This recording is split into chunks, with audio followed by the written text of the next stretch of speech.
तो आज की वीडियो में एक्सप्लेन करने वाला हूँ हमारे आचार्य के बारे में। लेकिन एक्सप्लेन करने से पहले मैं आपको बता देता हूँ कि हम आचार्य को मास्टर, नागरानी निशा को हॉट एंड क्वीन और ध्रुव को लोंडा और हमारी लोंडे की गर्लफ्रेंड तो आप जानते ही हो, तो उससे भी हम कुछ ना कुछ कहने लगेंगे और थोड़ा बहुत चेंजेस और करूंगा जो कि आपको समझ आ ही जाएगा। तो बिना किसी देरी के शुरू करते हैं। और हाँ, एक और बात, ये कहानी मैंने नोवेल में से पढ़ी है, इसलिए जिस किसी चीज का नाम पता नहीं होगा ना, तो उस चीज का नाम मैं नोवेल का ही बताऊंगा। इसलिए बाद में कमेंट मत करना कि तुमने ये बताया था और कहानी में ये निकला। और हाँ, कहानी में 18-20 के चेंजेस आ सकते हैं क्योंकि ये कहानी किसी और ने लिखी है और वो कहानी किसी और ने। तो चलिए बिना किसी देरी के शुरू करते हैं। तो कहानी की शुरुआत होती है एक बर्फ के पहाड़ पर, जहाँ पर हमारे आचार्य या मास्टर एक जड़ी बूटी ढूंढने के लिए गए होते हैं और उसी पहाड़ पर मिलता है उन्हें एक डला हुआ बच्चा जो कि बर्फ में ठंड के मारे कुकर रहा था। और हाँ, यही है वो हरामी सुक्रांत, या बोला जाए तो हैंग फैंग। और फिर क्या, हमारे मास्टर उस जड़ी बूटी को ढूंढने की वजह उस बच्चे को अपने साथ लेकर दल में आ जाते हैं और उस बच्चे को अपना चेला बना लेते हैं और उसे सब कुछ सिखाने लगते हैं कि तू ऐसा करा कर, वैसा करा कर, ये करा कर, वो करा कर। और वो अपने फर्स्ट चेले को बहुत अच्छी शिक्षा देती हैं ताकि वो एक दिन उनसे भी ज्यादा ताकतवर बन सके। लेकिन एक दिन मास्टर अकेले में फ्लेम मंत्रा की प्रैक्टिस कर रहे थे और वहीं पर था हैंग फैंग, मतलब कि मास्टर का फर्स्ट चेला, जो कि मास्टर को फ्लेम मंत्रा की प्रैक्टिस करते हुए देख लेता है। और फिर क्या, उसके उसमें आ जाता है लालच और मास्टर से खफा होने लगता है और अजीब अजीब हरकतें करने लगता है, जैसे कि मास्टर से गलत बात करना, फालतू के कामों को करना। यहाँ तक कि मास्टर के दल के लोग भी हैंग फैंग से चिढ़ने लगे थे। और फिर क्या, कुछ समय और बीता और फिर एक दिन हैंग फैंग ने मास्टर का फ्लेम मंत्रा चुरा लिया और चुराने के बाद उसने उस फ्लेम मंत्रा को सीखा और सीखने के बाद उसे पता चला कि इसको बड़ा करने के लिए दिव्य रोशनी की आवश्यकता पड़ती है। और फिर क्या, हैंग फैंग लग गया दिव्य रोशनी को ढूंढने के लिए। और हाँ, हैंग फैंग है एक नंबर का हरामी और हरामियों को कभी दिव्य रोशनी मिलती ही नहीं, इसलिए फिर उसने प्लान बनाया कि मैं मास्टर को ही मार दूंगा और उनसे ही दिव्य रोशनी ले लूंगा। और फिर क्या, वो मास्टर को ही मारने के प्लान बनाने लगा। और हाँ, हमारे मास्टर की पूरे राज्यों में बहुत ही अच्छी पकड़ थी, जिसके कारण मास्टर के चेले को भी सब जानने लगे। और अब वो कहते हैं ना कि दुश्मन का दुश्मन दोस्त होता है, तो मास्टर के एक दुश्मन था जो कि मास्टर के बराबरी ताकतवर था और वो शायद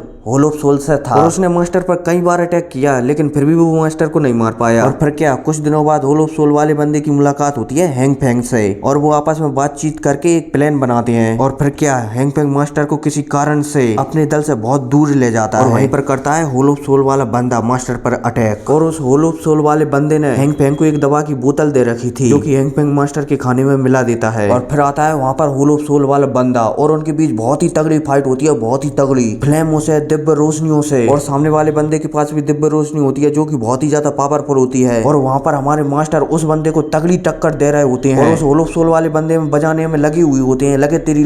और वहीं पर वो साला हैंग फैंग भी खड़ा हुआ देख रहा होता है और वो मास्टर को देखकर सोचता है ये साला ठरकी बुड्ढा बहुत ही ज्यादा ताकतवर है, 5 गोलियां शक्ति कम करने की खिला दी, फिर भी ये अभी तक इतना ताकतवर है। और वहीं पर फाइट धड़ाधड़ चल रही होती है। हालांकि मास्टर को इस समय थोड़ी सी कमजोरी महसूस होती है, लेकिन इस समय वो बहुत ही ज्यादा ताकतवर थे क्योंकि वो अभी अपने शरीर में थे। और वो वहीं पर होलोप सोल का बंदा सोचता है कि आज अगर मैंने इसको नहीं मारा तो मेरा मरना ऑलमोस्ट पक्का है, इसलिए वो मास्टर पर अटैक करने की बजाय अपना सबसे पावरफुल अटैक हैंग फैंग पर करता है। और फिर क्या, मास्टर आते हैं हैंग फैंग को बचाने के लिए। और फिर क्या, होलोप सोल वाले बंदे से हैंग फैंग को मास्टर बचा लेते हैं, लेकिन उसी समय हैंग फैंग कर देता है मास्टर के साथ गद्दारी और पीछे से मास्टर के शरीर में तलवार को घुसा देता है। और तलवार के अंदर जाते ही मास्टर की शक्तियां बहुत ही ज्यादा कम हो जाती हैं, बहुत ही ज्यादा, और मास्टर नीचे गिरने लगते हैं। लेकिन मास्टर ने इस समय तक एक स्पेशल टेक्निक सीख ली थी, जिसके कारण वो अपनी आत्मा को एक अंगूठी के अंदर ले जाते हैं। और आपको पता ही है कि ये अंगूठी आज कौन पहनता है। और हाँ, वो अंगूठी मिलती है हमारे लोंडे की माताजी को। और हाँ, वो एक रहस्य है कि हमारे लोंडे की माताजी के पास कैसे आ जाती है ये अंगूठी। और हमारी माताजी देती है वो अंगूठी हमारे लोंडे को, जो कि बचपन से ही बहुत क्रिएटिव और इंटेलिजेंट रहा है। और फिर हमारे लोंडे की अंगूठी पहनने के बाद हमारे आचार्य हमारे लोंडे की पावर लेने लगते हैं, जिससे कि हमारे लोंडे की पावर कम होने लगती है और वो 3 सितारों पर आ जाता है,